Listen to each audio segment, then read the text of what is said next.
Hello, everyone. Welcome to today's webinar. We'll get started in just a moment here.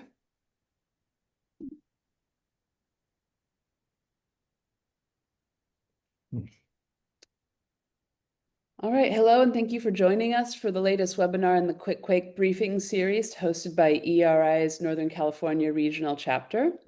My name is Elizabeth Angel. I'm EERI's Communications and Program Manager. And before I hand it over to the chapter leadership and speakers today, I just want to take a brief moment for those of you who aren't familiar with EERI to introduce us. EERI is the leading nonprofit membership organization bringing together professionals, both researchers and practitioners from a wide range of disciplines and backgrounds in the US and around the world, who share the common goal of working to better understand earthquake risk and to increase earthquake resilience in our communities.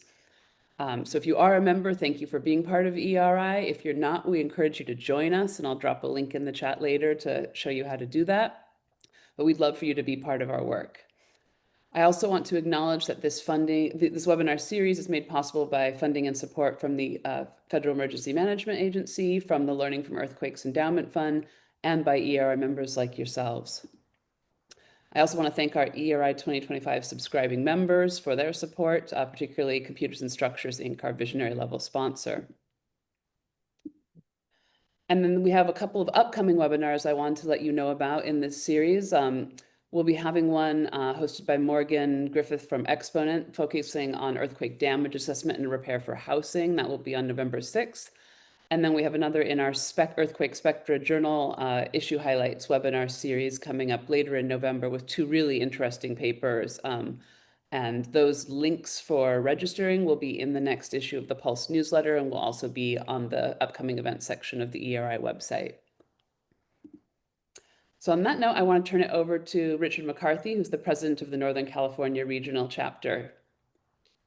Well, thank you everybody for attending. I'm looking forward to this presentation today. It certainly is timing. As an example, what our chapter does, let me give you an example of this week's schedule.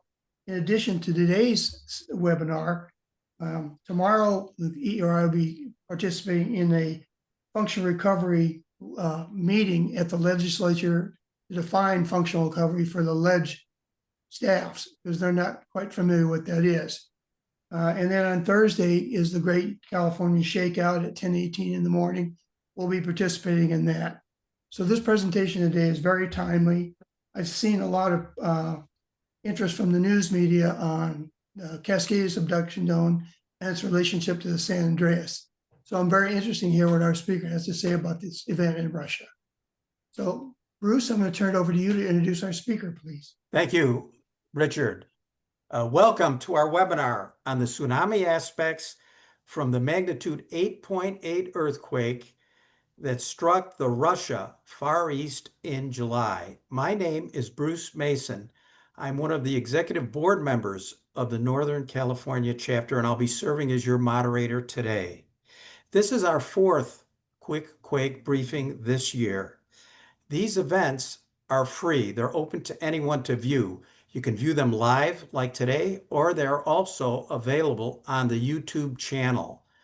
Just type in on YouTube Quick Quake briefings, and a list of our previous briefings will appear and you can view them as well. Now, if you're a member of EERI, you will receive notifications for future briefings. But if you're not, you can still get on our mailing list. And how you do that is send me an email to the address shown on this slide. Now on to today's event. On July 29, at about 11:30 in the morning, a magnitude 8.8 struck offshore the Kamchatka Peninsula in Russia. This is a very high seismic area. It's had at least a dozen magnitude 8s or greater over the last century. And considering that a magnitude 8 or greater occurs on average only about once per year, we can see that this area has its share of extremely large earthquakes. The earthquake had a foreshock of a magnitude 7.4 that occurred about a week in front of the main shock, and then it had an aftershock of a magnitude 7.8 that occurred several months after the earthquake. Now, earthquakes of this size generate tsunami notices throughout the Pacific Rim. And as the waves were felt along the California coast, they weren't damaging, but nevertheless, they were measurable. So today's webinar will cover primarily three topics. One will be the seismology of these earthquakes. The second will be the response, or not the response, but the effects in California, coastal California. And then we'll also discuss how the U.S. National Tsunami Warning System works. Now, we originally scheduled two speakers for today. The first is a Jason Patton of the California Geological Survey. He's in the tsunami unit here in California. And the second speaker that was scheduled was a David Snyder. He's with the U.S. National Tsunami Warning System in Palmer, Alaska. Unfortunately, Dave Snyder cannot join us today, so Jay will cover his material. Now, the format of today's program is this. It's a 60-minute program, and Jason will speak for approximately 20 minutes, and the remainder of our time will be for the question and answer period. Handling the Q&A portion is another one of our executive board members, and that is a Donald Wells. So he will collect your questions, and how you will ask a question is you'll press the Q&A button that's at the bottom of your screen, type in the question, and then Donald will collect them, and he will come back later in our program and pose the questions to our speaker. Now, we know there might be more questions than time, so in the presentations, you'll see the email addresses for our speaker, and you can send him questions, and in the coming days, he will try to answer your questions. Now, what I'd like to do is introduce Jason Patton. He will be giving our presentations today. Jason, could you please proceed? Thank you, Bruce. Let me share my screen and we'll get started. All right, and start the animation. Great. My name is Jay Patton. I'm an engineering geologist at the California Geological Survey. The California Geological Survey and the California Governor's Office of Emergency Services comprise the California Tsunami Program. During tsunami events, we work together with the National Tsunami Warning Center and National Weather Service weather forecast offices to provide guidance to the first responders that have authority to respond to tsunami events. We'll first present background material about the earthquake and tsunami, and then briefly review the state's response process. I'll discuss the animation shown in this slide and later in the talk. So about 85% of tsunami are caused by large earthquakes below the sea floor, and the rest can be caused by landslides, volcanic eruptions, bolide impacts like asteroids, and meteorological phenomena. We'll focus on earthquake-generated tsunami today. This is a simplified map of Earth's principal tectonic plates, thin layers of the Earth that move around in different directions. Red arrows indicate the direction of relative movement at the plate boundaries where these plates meet each other, and California is inside the white box. There are three types of plate boundaries: divergent, where plates move away from each other; convergent, where plates move towards each other; and transform, where plates move side by side, like the San Andreas Fault. There are other faults in California that are capable of generating tsunami, but the Cascadia subduction zone has the potential for generating the largest tsunami waves. Let's take a brief look at the Cascadia subduction zone, a convergent plate boundary that affects California. Here on the left, we have a map of California, Oregon, Washington, and British Columbia, where the Gorda, Juan de Fuca, and Explorer oceanic plates subduct beneath the North America continental plate. In the upper right, note the cross-section, a cutaway into the Earth, located on the map at the line labeled A to A prime. That shows how the ground moves between and during earthquakes. Between earthquakes, the fault is stuck like Velcro, and the North America continental plate is pulled down like a rubber flip-flop. In the lower right animation, the island with the tree subsides. When the stress is greater than the strength on the fault slips and we get an earthquake. The island with the tree goes up. So between earthquakes, the interseismic period, the island goes down, and during an earthquake, the coseismic period, the island goes up. As the crust deforms during an earthquake, it can lift up the water column where it has gravitational potential. Then the water falls down like it does as we splish splash in the bathtub, and this pattern of up and down continues and is called a gravitational oscillation, which is the source of energy for a tsunami that radiates outwards. The Alaska Aleutian subduction zone is another well-known source for trans-Pacific tsunami that travel across the Pacific. This map shows the historic subduction zone earthquakes along this plate margin as light yellow polygons. The 1964 magnitude 9.2 Great Alaska earthquake generated a trans-Pacific tsunami that impacted California. These photos show the impact of the Great Alaska Tsunami in Alaska. This is an example for a local tsunami, one that is sourced from an earthquake nearby. The 1964 Great Alaska earthquake sent a tsunami across the Pacific, and this shows the impact upon structures in Crescent City, California. This is an example for a distant tsunami, one that is sourced from an earthquake far away. These are the subduction zones shown as blue polygons surrounding the Pacific, tsunami sources for California and elsewhere. The 29 July 2025 magnitude 8.8 earthquake slipped along the megathrust fault that forms the Kamchatka subduction zone in the white box. We will first take a look at the tectonic setting and then dive into the earthquake and tsunami. On the left, we can see an illustration from the 8.8 earthquake USGS website. We can see how the Pacific plate subducts beneath the Okhotsk plate, which may be part of the North America plate. The red line in the middle of that diagram delineates the place on the plate interface, the megathrust fault, where earthquakes can occur. This is generally the area that slipped last July. On the map on the right is a map on top showing depth contours for the Pacific plate as dashed black lines. There's an orange star in the general location of the magnitude 8.8 earthquake epicenter. The hypocentral depth of the 8.8 is about 35 kilometers. On the lower right is a low-angle oblique view of the subducting Pacific plate slab. The view is from the north looking south. These figures are from Bergman et al. 2005. They used GPS data to estimate where the fault is coupled and how much the fault is coupled or stuck like Velcro, how strong that Velcro is.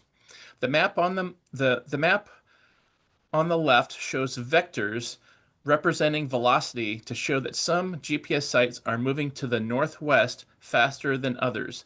These GPS sites with higher velocities represent areas of the megathrust that are more highly coupled, stronger Velcro.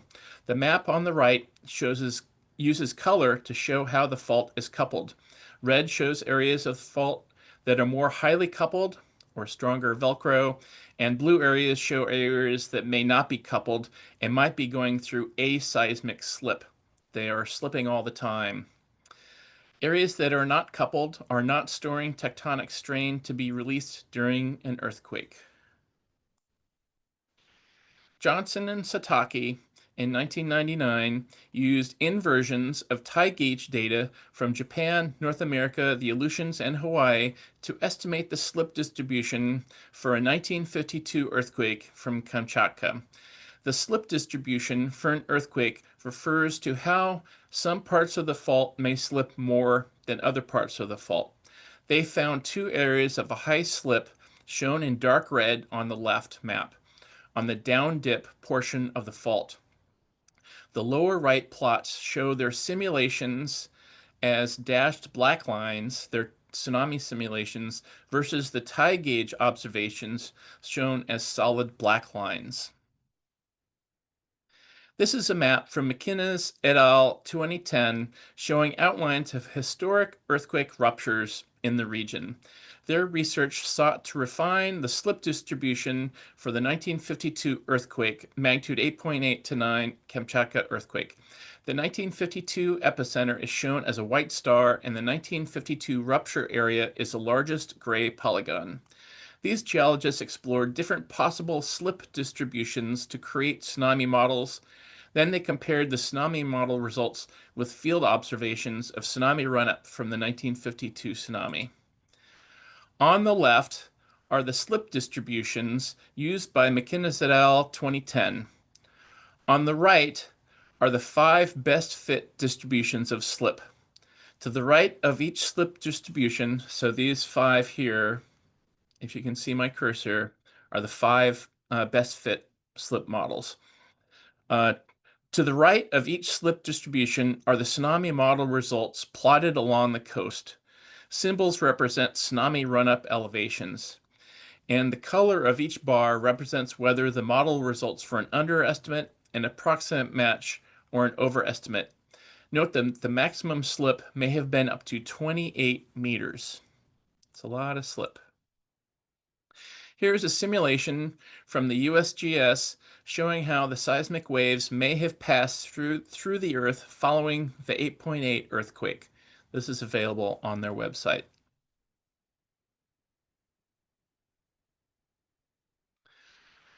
This map shows the tectonic setting and earthquakes associated with the magnitude 8.8 Kamchatka, Russia earthquake. In the upper left corner is a map that shows the northern Pacific. The light yellow circle shows the earthquake location in the northwest Pacific. This earthquake occurred along the Kamchatka subduction zone, a convergent plate boundary where the Pacific plate subducts beneath the Okhotsk plate. Note the cross-section C to C prime shown as a line on the map. The cross-section plot in the upper center shows historical seismicity associated with the subducting plate going down to the west. See the red, green, and blue dots diving to the left? Those are earthquakes within the subducting Pacific plate. Now, if we look in the center of the map, the main map, the orange circles in the center of the main map represent the aftershock locations from the 8.8 earthquake. These generally reveal the area of the fault that slipped during the earthquake. There were large earthquakes in this area in August of 2024 and earlier in July 2025 that might be considered foreshocks. These 2024 and 2025 foreshocks are shown as green and blue circles. They may have influenced the eventual 8.8 earthquake. I encourage people to read the analysis conducted by Dr. Ross Stein et al. That is posted at the Temblor website listed at the top of the map. I also plot the 2 largest aftershocks, magnitude 7.4 and 7.8 earthquakes. And note how the foreshocks and the largest magnitude earthquakes all occur in the same area, right there. In the coming months to years, we may learn more about why this was the case. Perhaps there is something about the subducting Pacific plate, like a fracture zone or some other form of roughness, that caused the fault to nucleate in this area. There does appear to be an offset in the seafloor magnetic anomalies and fabric that points directly at this location. We may not see this fracture zone due to the age of the plate and the high sediment thickness overlying the crust. I include the earthquake mechanisms for these largest earthquakes. People don't need to know why these mechanisms look the way they do, these beach balls. Using the legend in the bottom center, if they look like an Oreo cookie, they represent a normal fault caused by extension. If they look like a cat's eye, they represent a thrust or reverse fault caused by compression. And if they look like a checkerboard, they represent a strike-slip earthquake like the San Andreas fault. These mechanisms all look like a cat's eye, representing a thrust earthquake. Unrelated to tsunami, the upper right 2 panels show USGS models of possible earthquake-triggered landslides on the left and earthquake-induced liquefaction on the right. Remember when we go to the beach and walk in the wet sand and our feet sink into the sand when we shuffle our feet? That's an example of liquefaction. Also unrelated to tsunami, the lower right is the USGS intensity map showing higher intensity in red closer to the earthquake and lower intensity blue further from the earthquake. And the center left is a plot showing how intensity diminishes with distance from the earthquake. Why were we immediately concerned about this earthquake? What is significant here? Well, there are three things. First of all, the earthquake magnitude. Once the magnitude reached 8.7 or 8.8, subject matter experts knew that there was a potential for an impactful tsunami in California. Magnitude 7 earthquakes generally don't generate large trans-Pacific tsunami. Even the magnitude 7.8 aftershock only generated a 24 centimeter sized tsunami in Crescent City, less than an advisory level, which we'll learn more about in David's talk. 2. Earthquake type. It took a while for the USGS earthquake mechanism to be published online, the beach ball. The mechanism tells us what type of earthquake this is. If this were a strike-slip earthquake, the chances for an impactful tsunami generally are less. This earthquake was a thrust type of an earthquake, and the depth suggested that it was on the subduction zone. A subduction zone earthquake has a greater potential for generating an impactful trans-Pacific tsunami. There was a magnitude 8.8 to 9 earthquake in this location in 1952 that generated a trans-Pacific tsunami impacting California. Because of the 2024 and 2025 possible foreshocks, subject matter experts already had in mind the 1952 tsunami before the 8.8 hit. In the upper center of the map is a map of the poster is a map showing gray polygons. Oh, and I already talked about this, so I will skip that. Briefly, we show the USGS. Let me go back to the last slide. In the center of the map, we have overlain an estimate of the slip patch from the 1952 earthquake, the Satake and Johnson 1999 model. Remember those red squares in that earlier slide? Note how it nearly matches the aftershock pattern from the 2025 8.8 sequence. See how it overlaps all those orange circles? Briefly, we show the USGS slip model for the 8.8 earthquake as a comparison for the 1952 earthquake. At first glance, it appears that the 2025 Temblor slipped in the up-dip region, while the 1952 earthquake slipped more in the down-dip part of the fault. Here I'll go back and see how the darker red is in the down-dip part of the fault, and here the slip, the USGS model suggests the slip is more in the up-dip part of the fault. Here is a slide prepared by Dr. Lori Dengler for a recent talk she gave at the Cascadia Lifelines program at Oregon State University. The 1952 earthquake generated significant damage locally with about 10,000 fatalities. The earthquake led to a trans-Pacific tsunami that caused significant damage in Hawaii and California. Similar to 2025, the 1952 earthquake had foreshocks in the M6 to M7 range. Speaking of 1952, these are the 15 tide gauge plots from the tsunami observed in California. We won't spend time looking at these, but later we'll see a comparison between the 1952 and 2025 Kamchatka tsunami waves recorded at Crescent City, California. So in summary, here are some factors that led us to be concerned about the potential impact from this earthquake. The large magnitude, it was an 8.8, much larger than 7.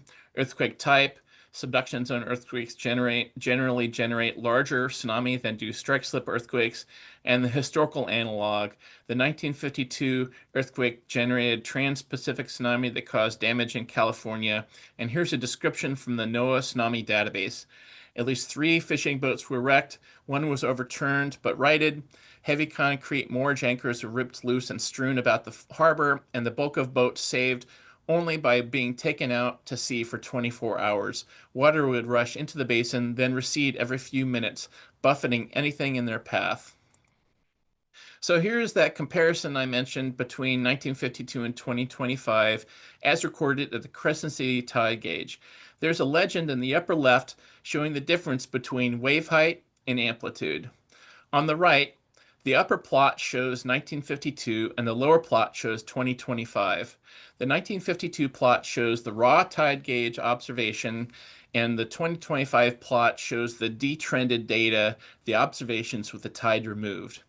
The highest water surface elevation, i.e., the highest that the water level reached, is similar at 2.84 meters in 1952 and 2.46 meters in 2025. Note that tides can influence this metric, but these observations happened at similar times in the tidal cycle. The maximum wave heights were nearly identical.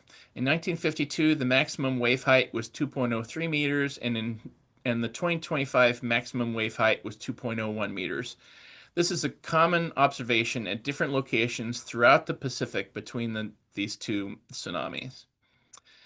These are the plots for most of the tide gauges throughout the state, showing that the tsunami was observed throughout the entire state. But I'm going to go to the next slide, which includes a summary of these data. This plot shows tsunami water surface elevation observations from tide gauges plotted north to south, left to right.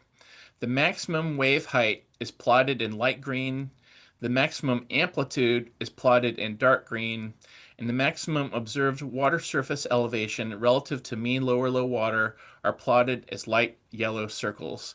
And we can see that Crescent City was one of the places with the largest waves.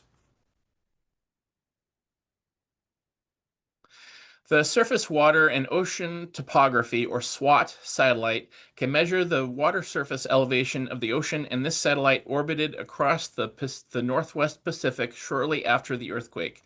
Ruiz Angulo et al. In a preprint have prepared a slip model for the earthquake based on tsunami observations from buoys.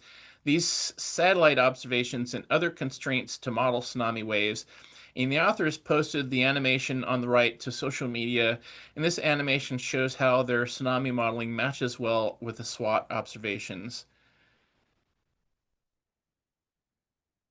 The California Geological Survey programmatically gathers fragile and perishable information following earthquake, volcanic eruption, and tsunami events. The field data collected can be used to better understand these hazards. These data are collected under coordination by the California Earthquake Clearinghouse, chaired by Kate Thomas at the CGS. Dr. Pat Lynette is a coastal engineer who teaches at the Viterbi School of Engineering at the University of Southern California, and the CGS Tsunami Unit works closely with Lynette on tsunami and coastal hazards. Lynette was at a workshop in Corvallis, Oregon when the earthquake happened, and we immediately started coordinating his field visit to Crescent City Harbor in this video where Lynette met with CGS staff. This video shows some of the observations they made, including how a dock got sucked beneath the water surface, and maybe we saw some of the electrical explosions earlier in the video. As part of the CGS post-tsunami response program, I sent myself to the harbor the next day, and here's a video showing the imbrication of the docks seen in the previous video.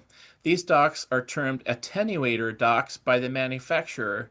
They extend almost a half a meter below the water surface to attenuate currents entering the harbor, the basin, to protect other docks and boats.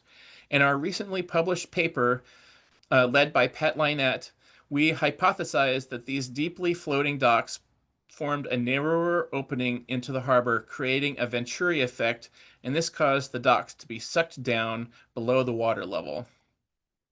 When the docks were submerged, the metal flaps covering the gap between each dock got stuck and bent.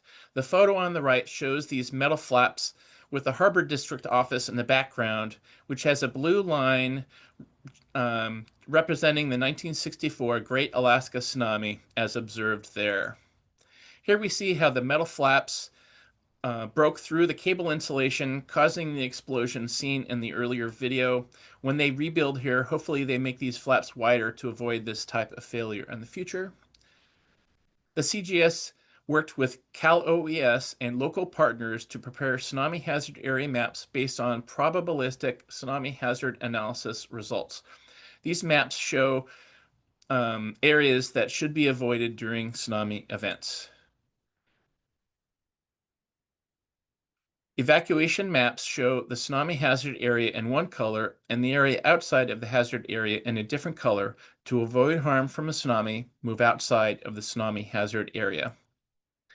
This is the general process that the state follows during a tsunami event. This shows how the CGS and CalOES coordinate with the National Tsunami Warning Center, the NTWC, to hold hourly conference calls and to coordinate with the National Weather Service and coastal counties to also hold hourly conference calls.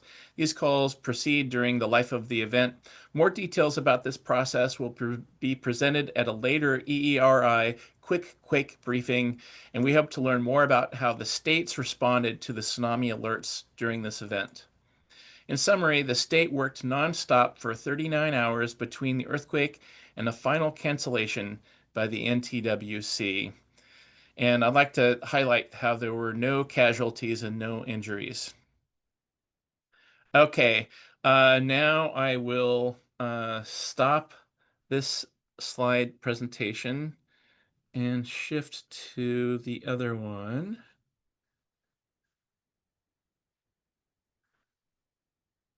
And start the show. And I'm still sharing. Great. I'm glad I closed my web browsers. Okay, so I'd like to thank Dave Snyder from the National Tsunami Warning Center for preparing this slide deck, and I will do my best to represent him and the NTWC. The NTWC is part of the NOAA, the U.S. National Weather Service, supporting public safety through federal alert and warning systems and providing impact-based decision support services to federal and state emergency management partners who in turn serve their local communities.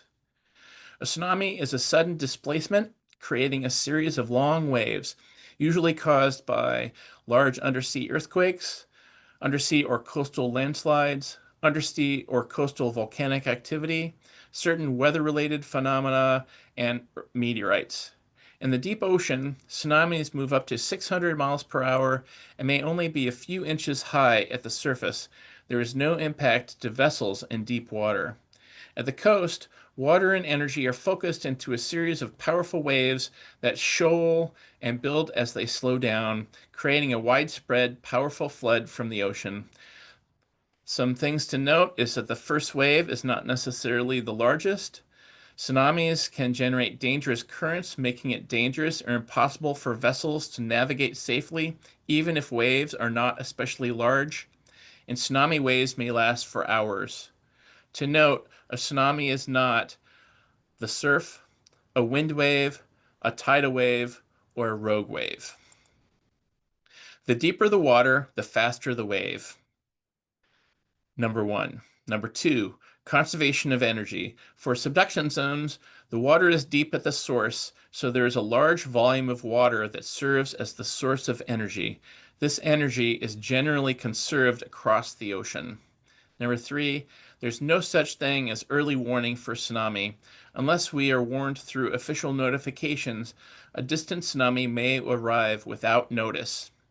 All tsunami impacts are local. Variables that influence a tsunami impact are the earthquake parameters, the depth of the water at the source, the shape of the ocean floor, the bathymetry, the shape of the coastline, the shape of the harbor, the tides, the weather, etc. There are lots of things can influence a tsunami size. The tsunami hazard level varies for coastal U.S. states and territories.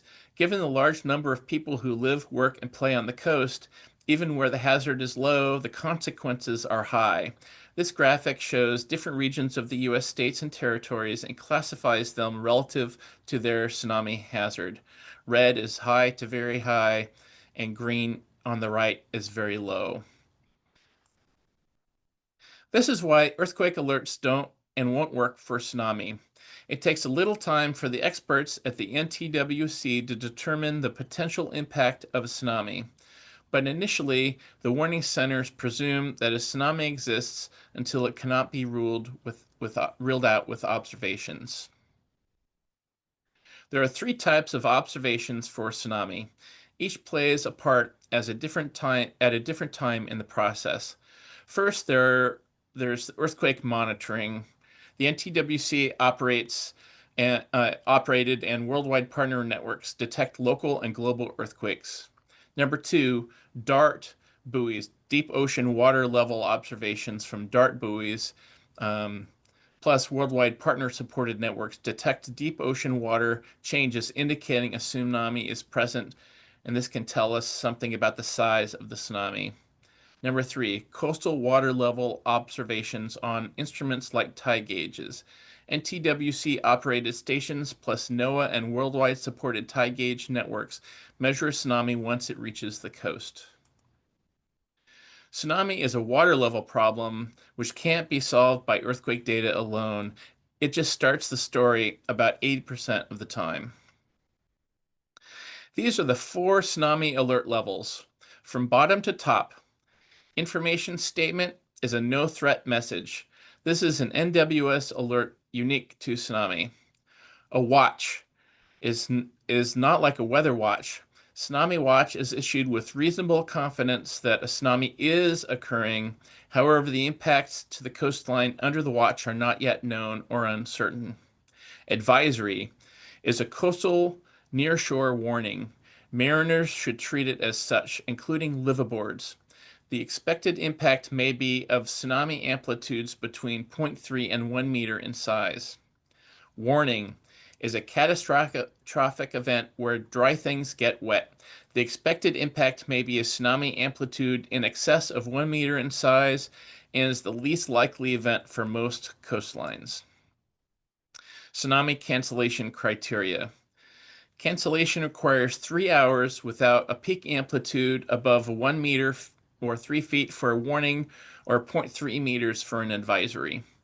The authority for all clear statements lies alone with local emergency managers. Just because the alert level is canceled by the NTWC does not mean that the hazards from the tsunami are over.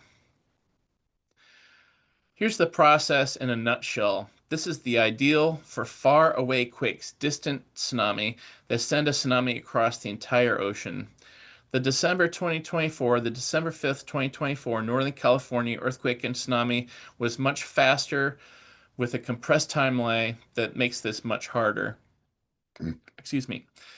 Earthquake detection, initial alerting, initial observation on the DART buoy, measure the tsunami size and create a forecast, adjust the alerts with additional DART observations, observe tsunami along the coast, and finally confirm the impactful tsunami event has ended. And a key part of this process is to communicate throughout. A main focus of adding decision support service since 2020, help partners and their public understand decision points, next steps, and what's coming throughout the event response. The July 2025 Kamchatka response was the event the NTWC was designed to manage. These are the stats showing nonstop efforts for 39 hours. There were 35 alert messages. NTWC held 23 video conference calls. There was real-time support on NWS Chat 2.0 via Slack. Messages were posted to social media. There were over 1 billion page loads on tsunami.gov, and there were over 120 national, international, and local interviews. The earliest forecasts were based on DART observations. First DART buoys confirm that a tsunami exists before landfall. Second, DARTs measure the tsunami, and this takes time to get an entire waveform, a peak to a trough. And 3, modeling software uses the earthquake parameters and the DART observations to scale the actual water crossing the ocean. These are example alert levels represented by the color of the lines along the coast. This map shows that Del Norte and Humboldt counties were placed into a warning. See the red color there? The NTWC kept San Francisco Bay public out of a warning by working with local partners, a consequence and benefit of time, trust, relationships, and past event learning outcomes. Initially, the NTWC initiated phone collaboration with the PTWC, the Pacific Tsunami Warning Center, before any alerts went out. Once the PTWC released their first message, the NTWC followed. The NTWC used pre-computed models for the magnitude 8.0, which is what the magnitude was at the time, to put the Western Aleutians into an advisory. See the orange lines in the upper right map? Over a half hour later, the magnitude increased to 8.7, changed the picture of the event. This is standard process with the USGS to update their magnitude estimates. Remember, the first message is not the complete picture for the earthquake, which could be continuing to rupture while the NTWC is clicking send. The NTWC must make a decision about the earthquake in 5 minutes, and some earthquakes last longer than 5 minutes. Message number 2 placed the Western Aleutians into a warning. Warning level activates wireless emergency alerts, or WEA, and is the only tsunami message that does so. This shows the U.S. coastal tsunami forecast output as colored squares, circles, and stars. Stoplight dots colored green, yellow, and red align with the forecast thresholds of a no impact advisory and a warning. Circles are the lowest level grid quality, squares are better, and stars are the best nested forecast grids. That means that the resolution of the topobathymetry that they use to model the tsunamis are better in places that have stars and are less better in places that have circles. For message 3, there are enough data at 2 darts to release a well-constrained forecast. The warning level activates WEA to cell phones. However, there are known issues with the overreach of intended alerts, as the WEA alerts go to the entire county or places that are where cell phones are in reception of the cell towers within that county. And so those WEA alerts go to everyone in the county, not just the people at the coast. There's an ongoing effort to revise the WEA text to be more versatile and broader range of potential use cases, and we hope that to be implemented in the next month or 2. Here's an example of the tide gauge record from Kamchatka. Note the duration of the wave. So this goes from 0100, 0200, 0300 to 1300. So this is about 12 hours horizontally. So the wave, the tsunami at Kamchatka lasted a very long time. From then on, this was a long exercise of monitoring coastal water levels and reducing alerts when appropriate. And the NTWC collaborated with emergency managers on hourly calls along the way. Here we are waiting for wave amplitudes to decay in Port San Luis and Santa Barbara. Finally, Crescent City, California was the outlier where they remained in an alert status until message 35 when it was canceled, 39 hours after the earthquake. Here's the big Pacific view showing alerts sent throughout the Pacific in different colors. The purple pins are places included in the international message. Don't tell Dave, but I added a slide that shows the regions for which each Tsunami Warning Center is responsible for. The National Tsunami Warning Center in Palmer, Alaska is responsible for alerting the continental United States and Canada, while the Pacific Tsunami Warning Center in Honolulu, Hawaii is responsible for alerting the rest of the Pacific and the Puerto Rico, U.S. Virgin Islands, and international partners. The following slides include some preliminary tsunami measurements. These are for the Aleutians and Western Alaska. The numbers are the amplitude, and note that the largest amplitude in this area was an ADAC at 70 centimeters or 2.3 feet. Excuse me. Here are the observations in central and eastern Alaska. Note the largest amplitude was observed in Yakutat at 21 centimeters or 0.7 feet. Here are the observations in Canada, and we can see that the largest amplitude was observed at Port Alberni, which is located at the head of a flooded fjord. And here are the observations in Washington, and note that the largest amplitude was observed in La Push at 43 centimeters or 1.4 feet. Here are the observations in Oregon, where the largest amplitude was observed in Port Orford at 72 centimeters or 2.4 feet. Here are the observations in Northern and Central California, like the San Francisco Bay Area. Note that the largest amplitude was observed at Crescent City at 108 centimeters. And note how Crescent City shows a warning level amplitude and the San Francisco Bay show advisory level amplitudes. So basically, San Francisco Bay is, less than a meter.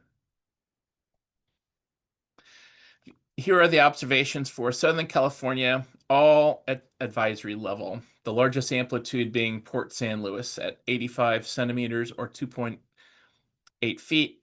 And don't tell Dave, but the NTWC forecasts were spot on. They did a great job. Here's a generalized damage report for the state of California. There were no fatalities nor injuries. There was some damage in places like Crescent City. And I'd like to point out that this, because there were no fatalities, no injuries, we'd like to note how this is not just an event response win, but also the result of decades of preparedness, earthquake education and outreach, tsunami education and outreach, and a few recent events. Currently in the works is a new tsunami analytics system which unifies the tsunami warning centers to get improved situational awareness for domestic and international partners. This new system will do the following. It will provide a consistent platform for tsunami product generation and dissemination capability from the tsunami warning centers to the U.S. National Weather Service. It will be centrally managed and maintained with the National Weather Service Advanced Weather Interactive Processing System, or AWIPS. It will ensure backup capability for each tsunami warning center should one of the warning centers not be able to respond, and will create a consistent foundation for future expansion and development of the U.S. Tsunami Warning System. Part of this update is a new tsunami.gov website with these goals listed, and we'd like to highlight two of them. That the one of the main goals is the public must receive and subsequently understand the alerts being sent out, whether it's an advisory or a warning, and the public must have been given options of actions to take or safe places to go. The new website serves the public in three possible ways. It could be a real-time alerting experience. It could be a history tool where people can look up information about past tsunami, or it could be a source of informational resources, providing vetted access to more NOAA content, the NTWC, PTWC, and ITIC, which is the International Tsunami Organization, to improve information access to all tsunami customers. The future is bright and will be what we all want. So the NTWC and PTWC are listening impact, and so feel free to reach out to them should you have any suggestions or requests. I'm going to stop sharing, and that's my presentation. Jason, you covered a lot of material. I'm gonna have to look at the YouTube. What I'd like to do now, we have some time for a question and answer. So I'd like to conclude my portion of today's meeting and turn control over to Donald Wells, who will have questions for you, Jason. So Donald, could you please proceed, please?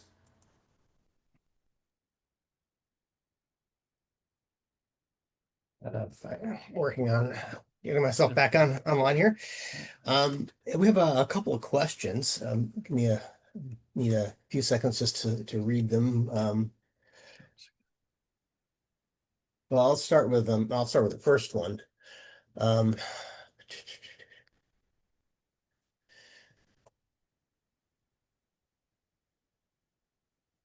Question is about the difference between the higher frequency and lower frequency waves.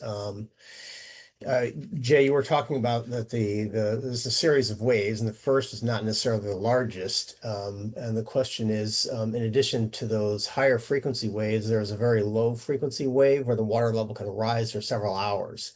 Can you explain the cause of the water level rise over hours?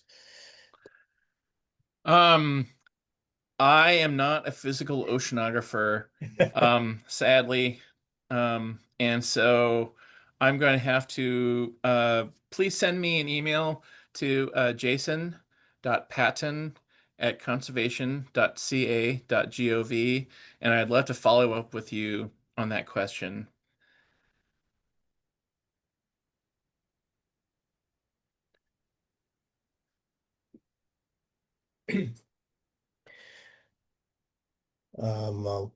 One of our listeners has asked about the whether the tsunami warning centers are being affected by the government shutdown. And I think we have a partial answer to that by who's speaking today. But Jay, you want to comment a little more? Oh, thanks for posting my email address in the chat. Okay, so the National Tsunami Warning Center and the Pacific Tsunami Warning Center are considered essential services. And so while David could be here to present this, he's hard at work in Palmer, Alaska, along with his coworkers. And so they're sitting there at the ready, waiting for the next earthquake. And within 5 minutes of that earthquake, they are going to send out an alert in a statement. And the same is true with our partners at the U.S. Geological Survey. The earthquake team at the U.S. Geological Survey are also considered essential workers, and so they provide earthquake information, earthquake products following earthquakes throughout the world during the shutdown. So I hope that helps. The last question I have at the moment from our listeners is about whether or not we have any information on observed versus predicted effects at sites outside the U.S., i.e. along the Kamchatka Peninsula or elsewhere around the Pacific. Okay, that's a great question. So we do have tide gauge records throughout the Pacific. There's UNESCO runs a website that ingests tide gauge data from networks throughout the world, actually. And there's also the World Sea Levels website that hosts those data that anyone can go and download those data. And the tsunami.gov website archives their forecast amplitudes. And so I know that I can go and search for the Kamchatka event and go and look up the amplitudes that they forecast. And so anyone has the capability to download these data and make those comparisons. I did it, on a spot basis in a couple locations, but those data are available. And in fact, my coworker, Nick Grail, has already done this for California. And what Nick did was he tracked the forecast amplitudes through time, because those forecast amplitudes generated by the NTWC, they get updated as they update their models. And it was remarkably, what Nick learned is that those forecast amplitudes are remarkably stable. They changed, but they didn't change that much, and they were very similar to what the observations that we observed. I hope that helps. That last question was from Mark Sinclair, who sent a link for a pretty impressive video of the waves hitting the shore in Kamchatka. So I'll stick that in the chat just for people to take a look at. Give me a second on that. Oh yeah, I must add that in the slide deck, I suspect. Oh, I removed it. But yeah, there were some great videos. Yeah, this one shows the So, dog on the hillside and somebody yeah, the dog on the well hillside. above sea level. Yeah, so Yeah, they were up on the Marine Terrace, and that was confirmed. When these events happen, people post videos to social media all the time, and right. I'm very cautious to make sure that they're confirmed that they're from that event, because often they're from other events previously. But this one was confirmed to be, from this Kamchatka event. It was really impressive video, and luckily no one got hurt in that video. Yes. Okay. That's in the chat if anyone wants to take a look at that. Thanks, Mark. Awesome. Yeah, thanks, Mark. I think a couple more questions have come in. What's the difference between the NTWC alerting areas shown on tsunami.gov and local tsunami evacuation zones? Oh, that's a good question. So, tsunami.gov, if you during a tsunami event, when they prepare the map that shows the areas of their alert status, whether it's an advisory or a warning, they use these polygons that are the coastal alerting polygons, the NOAA coastal alerting polygons, and those have nothing to do with any of the states or territories' tsunami hazard maps. And so that has caused confusion in the past, notably for the December 5th, 2024 tsunami that put the San Francisco Bay into a warning. People went to that website and were confused by those polygons.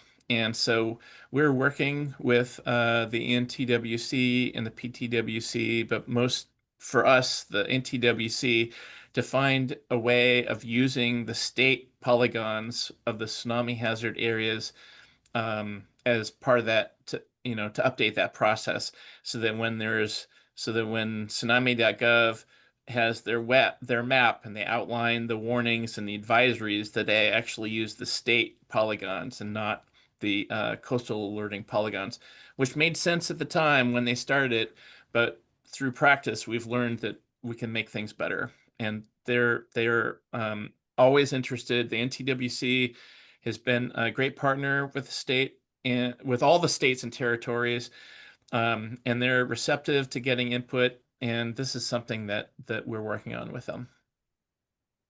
It was a good question. One other question from Mark asking, and then I have a couple of questions I would like to throw at you.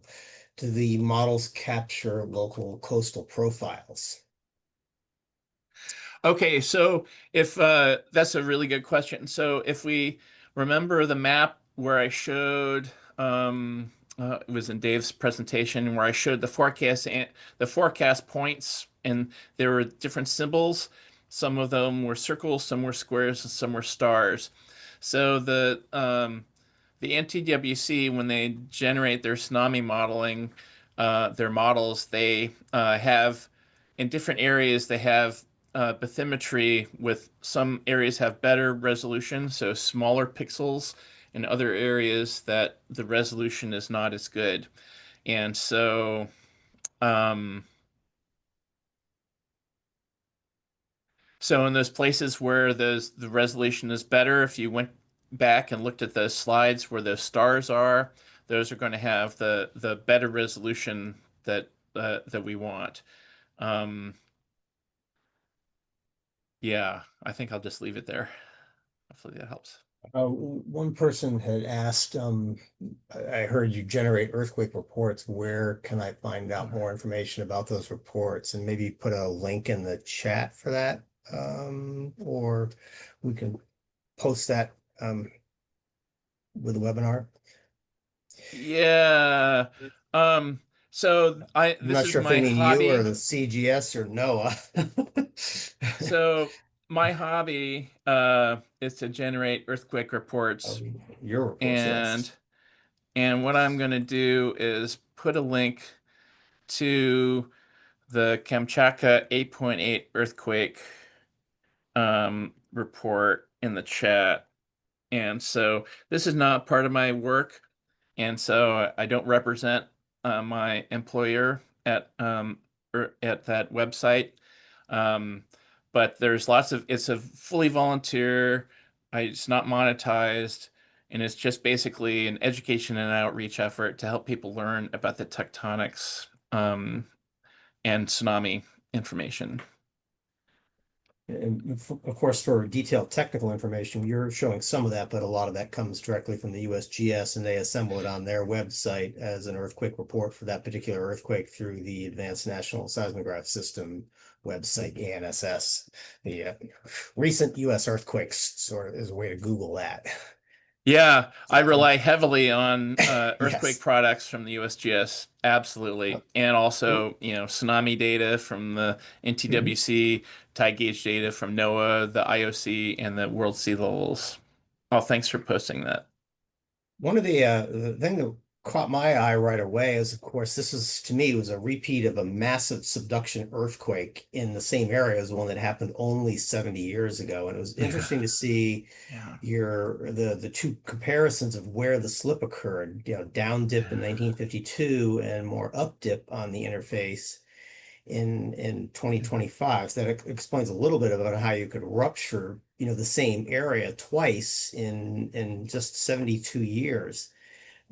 Typically, I lost my calculation. I did this a month or two back, and but I remember back calculating from the approximate area of the aftershocks, and including the down dip width and length, and the magnitude, what the seismic moment was, and working back, how many years, given the slip rate on the subduction zone, what the expected recurrence would be for these size earthquakes. And it's quite a bit more than 70 years. It's pretty typical for most big subduction zones of magnitude 8.5 to 9s. The recurrence is on the order of maybe 200 to 500 years or longer if it's a slow slipping subduction zone. This is pretty fast.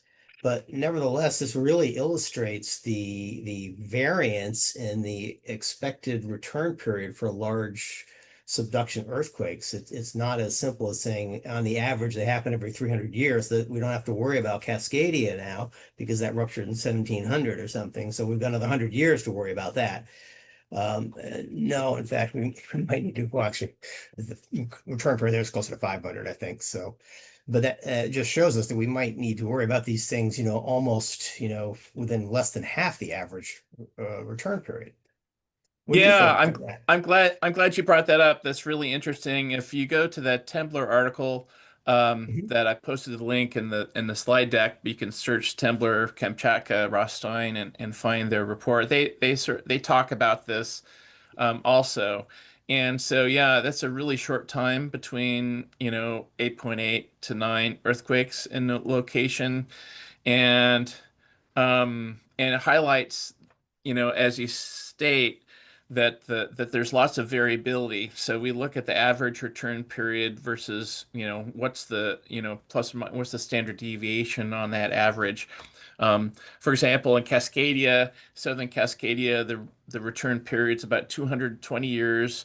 In Northern Cascadia, the return period is about 480 years, 460 years. And so even in Cascadia, the average varies along strike quite a bit.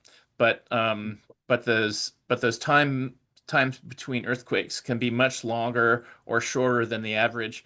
There are some turbidites in the or tsunami deposits in Bradley Lake that appear to be very closely spaced in time, and so it's probably not reasonable to rely upon. Oh, thanks for posting the link to that Tumblr article.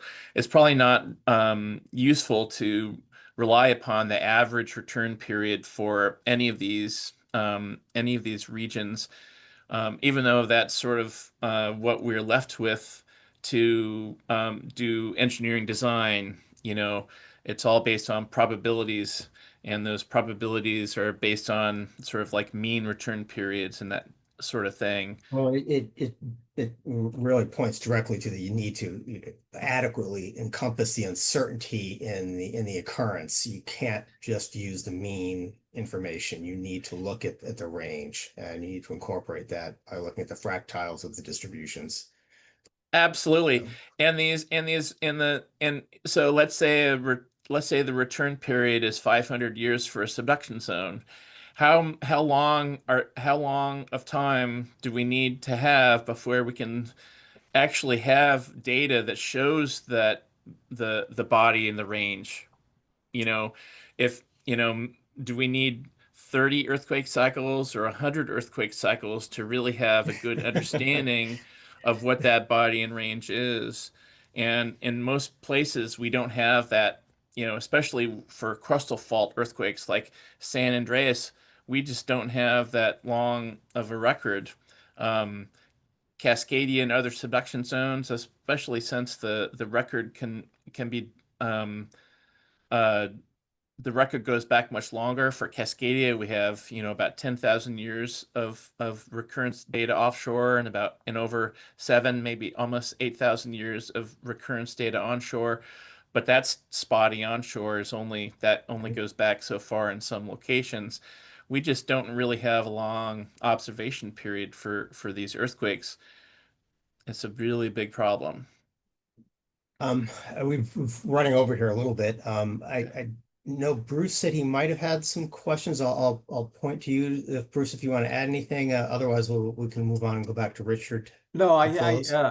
let's take the questions from the audience, please. I can talk with Jay offline. Thank you. Okay. All right. I don't see any more questions from the audience at this point, so Okay, I have one question then in closing. The one question I have, it has to do with responsibility. In other words, when a decision's made to send out an advisory, that's a pretty big decision. Is that done by a committee or is that done by a strict procedure?